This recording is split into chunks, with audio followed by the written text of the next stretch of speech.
আজকে বাইরে এখানে আসার সময় আমি দেখেছি তরুণ প্রজন্মের অনেক সদস্য ভিতরে আসতে পারেননি, জায়গা সংকুলনের কারণে তারা ভিড় করেছেন। আমি একটু আগে মহাসচিব সাহেবকে বলছিলাম, আমাদের এখানে ভেতরে হলরুমেও আজকে অনেক নতুন তরুণগুলো আমরা দেখতে পাচ্ছি। শহীদ রাষ্ট্রপতি জিয়াউর রহমান সহ বাংলাদেশের স্বাধীনতা ও মুক্তিযুদ্ধের ইতিহাসের সকল জাতীয় নেতৃবৃন্দকে কৃতজ্ঞতা জানাই। সকল বীর মুক্তিযোদ্ধা, আহত ও পঙ্গু মুক্তিযোদ্ধা এবং মুক্তিযুদ্ধকালীন বাংলাদেশের সাহসী জনগণের অবদানকে স্মরণ করছি, যাদের অনন্য অবদানে আমাদের আজকের এই স্বাধীন বাংলাদেশ। সম্মানিত উপস্থিতিবৃন্দ, সাধারণত এর আগেও যখন 26শে মার্চ, 16ই ডিসেম্বর বা এই ধরনের ঐতিহাসিক দিনগুলোর আলোচনা সভা অনুষ্ঠিত হয়েছে, এর আগেও আমি দু একবার একটি কথা আপনাদের সামনে বলেছিলাম। সেই কথাটা দিয়েই আজকে আমার খুবই সংক্ষিপ্ত বক্তব্যটি উপস্থাপন করতে চাইছি। যে কথাটি আমি আপনাদের সামনে বলেছিলাম সেটি ছিল এমন, সেটি হলো অতীত নিয়ে সবসময় পড়ে থাকলে এক চোখ অন্ধ, আর অতীতকে যদি আমরা ভুলে যাই তাহলে আমাদের দু চোখই অন্ধ।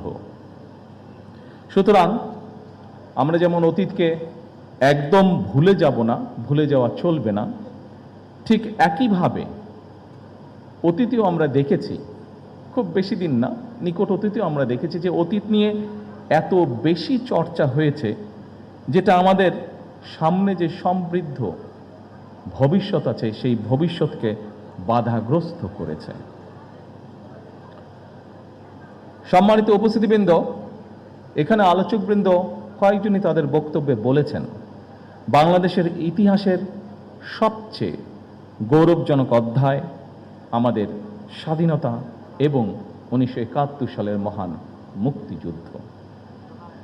বাংলাদেশের জন্মযুদ্ধের এই গৌরবজনক ইতিহাস নিয়ে আপনারা যারা আজকে মঞ্চে উপস্থিত, যারা আলোচনা করেছেন, তাদের মধ্যে বেশ কয়েকজন উপস্থিত আছেন যারা সরাসরি মুক্তিযুদ্ধে অংশগ্রহণ করেছিলেন, মুক্তিযুদ্ধের সময়ের নৃশংসতা প্রত্যক্ষ করেছেন সেই সকল মুক্তিযোদ্ধা সরাসরি।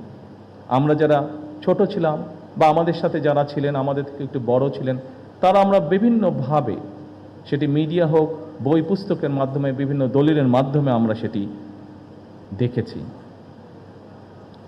কিন্তু আমাদের সম্মানিত মহাসচিব তার বক্তব্যে বলে গেছেন, শেষ পর্যন্ত তৎকালীন বিশ্বে অন্যতম শক্তিশালী সেনাবাহিনী ছিল, তাদের বিরুদ্ধে আমরা আমাদের বিজয় ছিনিয়ে এনেছিলাম এই বাংলাদেশের মানুষ। সুতরাং প্রজন্ম ধরে স্বাধীনতা এবং মুক্তিযুদ্ধের যে গৌরব গাথা তা নিয়ে আলোচনা হবে, গবেষণা চলবে এবং এটাই স্বাভাবিক ব্যাপার। তবে আলোচনা, সমালোচনা কিংবা গবেষণার নামে এমন কিছু করা বা বলা অবশ্যই আমাদের জন্য ঠিক হবে না, যেটি আমাদের স্বাধীনতা এবং মুক্তিযুদ্ধের যে গৌরব ইতিহাস তাকে কোনোভাবে খাটো করতে পারে।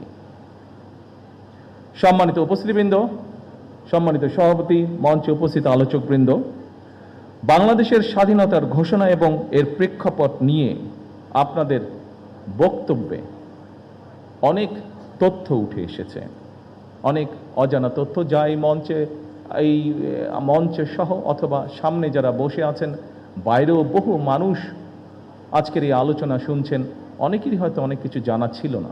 কিন্তু আলোচকবৃন্দের বক্তব্যে আজকে এই রকম অনেকগুলো বিষয় উঠে এসেছে। আজকে বাইরে এখানে আসার সময় আমি দেখেছি তরুণ প্রজন্মের অনেক সদস্য ভিতরে আসতে পারেননি, জায়গা সংকুলনের কারণে তারা ভিড় করেছেন। আমি একটু আগে মহাসচিব সাহেবকে বলছিলাম, আমাদের এখানে ভেতরে হলরুমেও আজকে অনেক নতুন তরুণগুলো আমরা দেখতে পাচ্ছি। সেই তরুণ প্রজন্মের দৃষ্টি আকর্ষণ করে খুব সংক্ষেপে দু একটি কথা আমি বলতে চাই। বাংলাদেশের স্বাধীনতা এবং মুক্তিযুদ্ধের অন্যতম অনিবার্য চরিত্র শহীদ রাষ্ট্রপতি জিয়াউর রহমান।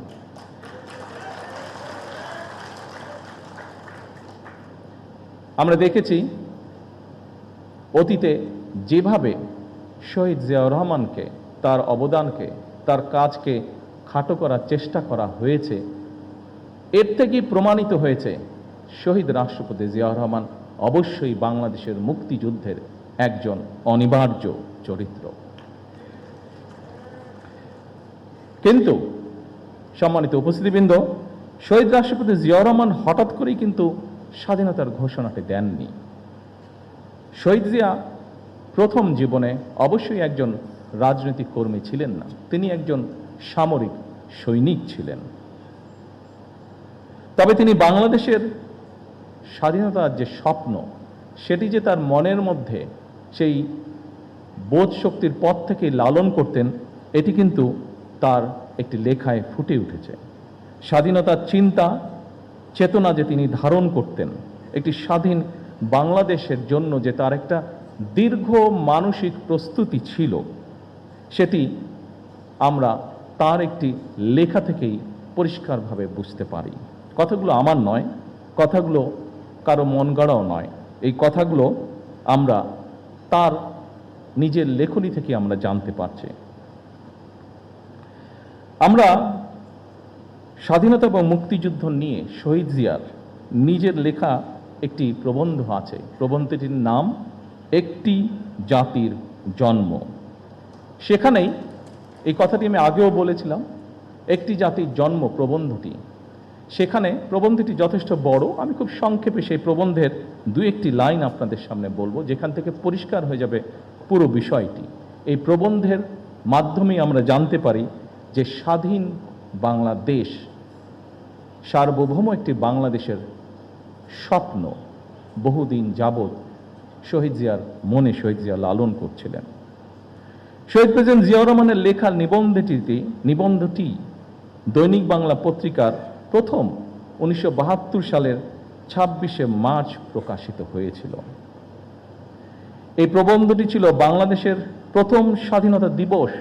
1971 সালে দেশ স্বাধীন হবার পরে প্রথম যে আমরা স্বাধীনতা দিবস পালন করি, সেই দিবস উপলক্ষে যে প্রথম ক্রোড়পত্রটি প্রকাশিত হয়েছিল, সেই ক্রোড়পত্রে এই লেখাটি ছাপা হয়েছিল বা প্রবন্ধটি ছাপা হয়েছিল। প্রবন্ধটি ছিল এইরকম, যেই লাইনটি আপনাদের সামনে আমি উল্লেখ করতে চাইছি। এই প্রবন্ধটি বা নিবন্ধটির শেষ প্যারায় শহীদ জিয়াউর রহমান লিখেছিলেন, তখন রাত 2:15 26শে মার্চ 1971 সাল। রক্তের আখরে বাঙালির হৃদয়ে লেখা একটি দিন। বাংলাদেশের জনগণ চিরদিন স্মরণ রাখবে এই দিনটিকে, স্মরণ রাখবে, ভালোবাসবে। এই দিনটি তারা কোনো দিন ভুলবে না, কোনো দিন না। এভাবেই উনি লিখেছিলেন।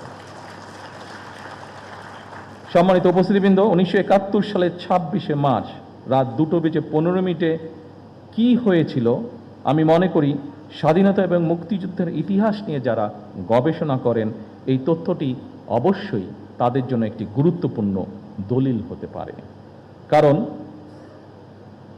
শহীদ জিয়ার লেখা এই 1972 সালের প্রবন্ধটি যখন প্রথম প্রকাশিত হয়েছিল, তখন কিন্তু মাত্র মুক্তিযুদ্ধ শেষ হয়েছে।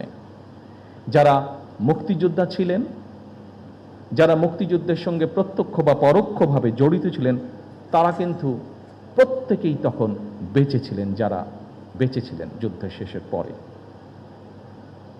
এই প্রবন্ধটি প্রকাশিত হওয়ার পরে কারো পক্ষ থেকেই আমরা কোনো রকম এমন কিছু আপত্তি বা এমন কিছু কথা পাইনি যা এই প্রবন্ধ বা লেখাটিকে কন্ট্রাডিক্ট করে। শহীদ জিয়ার এই প্রবন্ধটি যে শুধু 1972 সালের 26শে মার্চই প্রকাশিত ছিল তাও নয়, আরেকটি কবে প্রকাশিত হয়েছে সেটি আমি বলছি, এবং সেই সময়টি বলার মাধ্যমে এখানে আলোচকবৃন্দ কিছু কিছু বিষয় বলেছিলেন সেই সময়কার রাজনৈতিক প্রেক্ষাপট বা বিতর্ক। পরবর্তীতে আমরা দেখেছি শহীদ জিয়াকে খাটো করার জন্য বহু অপচেষ্টা হয়েছে, কিন্তু এখন আপনাদেরকে যেই কথাটি বা যেই তথ্যটি আমি দিব বা যেই কথাটি বলবো, তার মধ্যে থেকে একদম সঠিক যুক্তি তর্কের মাধ্যমে প্রমাণিত হয়ে যাবে যে শহীদ জিয়াকে খাটো করার চেষ্টা করা হয়েছে। কিন্তু আগেই আমি বলেছি যা সত্য তা সত্যই। শহীদ জিয়া যে মুক্তিযুদ্ধের একজন অনবদ্য চরিত্র, এটিকে লুকানোর কোনোই উপায় নেই। সম্মানিত উপস্থিতিবৃন্দ, শহীদ জিয়ার নিবন্ধনটি 1974 সালে আবারও প্রকাশিত হয়েছিল সাপ্তাহিক বিচিত্রা। বিচিত্রা নামে একটি ম্যাগাজিন ছিল সাপ্তাহিক, সেটিতে প্রকাশিত হয়েছিল। শহীদ জিয়ার লেখা একটি জাতির প্রবন্ধ লেখাটি আমাদের মুক্তিযুদ্ধের একটি অনন্য দলিল। 74 সালেও আবার যখন প্রকাশিত হয়েছিল, কারোরই কোনো আপত্তি ছিল না এবং শহীদ জিয়া তার লেখায় যা যা বলেছিলেন অবিকল ছিল। সেই সময় সরকারে কারা ছিল, রাজনৈতিকভাবে কারা কোথায় অবস্থান করছিল, আমাদের কম বেশি প্রত্যেকেরই ধারণা আছে। কিন্তু সেই সময় তৎকালীন সরকার অথবা রাজনৈতিক ব্যক্তিত্ব কেউ শহীদ জিয়ার কোনো লেখার প্রবন্ধটির কোনো বক্তব্যকে কেউ কোনোভাবেই খণ্ডন করেননি, চেষ্টাও তারা করেননি। কারণ সেই সময় যারা ছিলেন তারা জানতেন শহীদ জিয়ার প্রতিটি বাক্য, প্রতিটি শব্দ প্রবন্ধে লিখিত সত্য সেগুলি।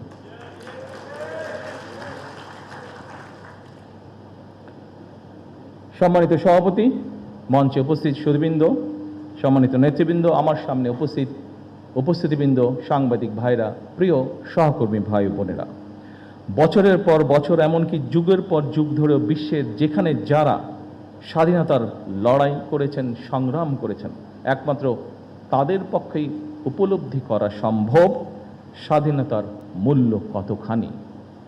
সম্মানিত মহাসচিব সাহেব ওনার বক্তব্যে ছোট্ট একটি কবিতার মাধ্যমেও একইভাবে কথাটি তুলে ধরেছেন। আমরা যদি একটু পাশে তাকাই তাহলেই দেখতে পারবো স্বাধীনতার গুরুত্ব এবং তাৎপর্য উপলব্ধি করতে পারছে স্বাধীনতাকামী ফিলিস্তিনের মানুষ। লক্ষ প্রাণের বিনিময়ে আমরা 1971 সালের আমাদের স্বাধীনতা অর্জন করেছি। হাজারো প্রাণের বিনিময়ে আমরা 2024 সালে দেশ এবং স্বাধীনতা রক্ষা করেছি। সম্মানিত সহকর্মীবৃন্দ, এখানে আজকের এই আলোচনা সভায় আমার সামনে এরকম অনেকে উপস্থিত আছেন যারা 2024 সালের সাক্ষ্য। 2024 সালে যারা বিভিন্ন প্রতিকূল পরিস্থিতির ভিতরে থেকেও, বিভিন্ন অত্যাচার নির্যাতন সহ্য করেও আপনারা কিভাবে প্রতিরোধ গড়েছিলেন, কিভাবে আপনারা স্বৈরাচারকে দেশ থেকে বিতাড়িত করেছিলেন। আমরা আমাদের বহু সহকর্মীকে সেদিন হারিয়েছি। সম্মানিত উপস্থিতিবৃন্দ, প্রতিটি প্রাণের স্বপ্ন আছে, আকাঙ্ক্ষা আছে। স্বপ্ন ছিল, আকাঙ্ক্ষাও ছিল। সেই আকাঙ্ক্ষা পূরণেই তারা সাহসের সঙ্গে, যারা সেদিন লড়াই করেছিল, তারা সাহসের সঙ্গে অধিকার আদায়ের জন্য লড়াই করেছিলেন 71, 24, 90-তে। 1971 সাল থেকে আজ পর্যন্ত প্রতিটি আন্দোলন সংগ্রামের সকল শহীদদের আকাঙ্ক্ষা ছিল সাম্য, মানবিক মর্যাদা এবং সামাজিক ন্যায় বিচার ভিত্তিক দাবিদার মুক্ত একটি স্বাধীন, সার্বভৌম, নিরাপদ, গণতান্ত্রিক বাংলাদেশ প্রতিষ্ঠা, যা আলোচকবৃন্দ এখানে উল্লেখ করে গিয়েছেন। প্রিয় সহকর্মী ভাই বোনেরা, আজকে আপনারা এখানে খুবই সীমিত আকারে উপস্থিত আছেন। আপনাদের মাধ্যমে এবং সামনে মিডিয়ার সহকর্মীবৃন্দ ভাইয়েরা উপস্থিত আছেন, তাদের মাধ্যমে সমগ্র বাংলাদেশে আমার দলের সহকর্মীদের সহ প্রত্যেকটি গণতান্ত্রিক মানুষের কাছে আমি একটি কথা তুলে ধরতে চাই। আজকে আমাদের এই মহান স্বাধীনতা দিবসে আমাদের আকাঙ্ক্ষা সীমাহীন হলেও সম্পদের সীমাবদ্ধতা আমাদের রয়েছে। আমাদের স্বাদ এবং সাধ্যের মধ্যে ফারাক থাকলেও আমি এই দেশের একজন নাগরিক হিসাবে, একজন রাজনৈতিক কর্মী হিসাবে দৃঢ়ভাবে বিশ্বাস করি, আমরা যদি ঐক্যবদ্ধভাবে এগিয়ে যাই, আমরা যদি ঐক্যবদ্ধভাবে সকলে একসাথে দেশের জন্য কাজ করি, তাহলে অবশ্যই আমরা আমাদের কাঙ্ক্ষিত স্বনির্ভর বাংলাদেশ গড়ে তুলতে পারব।